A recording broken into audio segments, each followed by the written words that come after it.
এই যে আমার মা, যার জন্য আমি এই পৃথিবীর আলো দেখেছিলাম, এই সুন্দর পৃথিবীটাকে উপভোগ করতে পারছি, যার নির্ঘুম রাত কাটানো, যার চোখের নিচে কালি, এর মাধ্যমে আমার বড় হওয়া।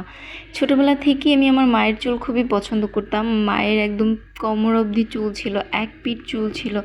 এখন বয়স হয়ে যাচ্ছে, আস্তে আস্তে চুলগুলো পড়ে যাচ্ছে, এখন কতটা ছোট হয়ে গিয়েছে আমি সেটাই দেখলাম আর ভাবলাম যে বয়স হলে আসলে মানুষের সব কিছুই শেষ হয়ে যায়। ছোটবেলায় কত করতাম, দুষ্টুমি করতাম এই চুল নিয়ে। আমি আমার চুল বানাতাম মায়ের চুল দিয়ে, আরও কত রকমের ফাজলামো।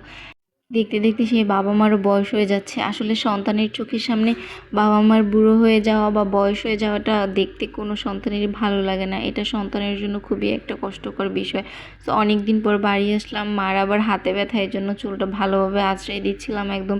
চুলটা ভালোভাবে আঁচড়ে বেনি করে নিচ্ছি এবং ঠাকুমা পাশে বসে আমাদেরকে দেখতেছিল। এই যে আমাদের অরুণী রানী, আমার ঠাকুমা, নায়িকা রিনা খান। সো ইগনোর আর ফেশিয়াল এক্সপ্রেশন, কারণ দাদুর সাথে এইমাত্র কথার কাটাকাটি করছে, এই জন্য সেইভাবে বসে আছে। সে আমাকে ক্যামেরা ধরতে দেখে সে দাদুর বিষয়ে আরও কমপ্লেন করতেছিল, মনে মনে হাসতেছিল। So tata.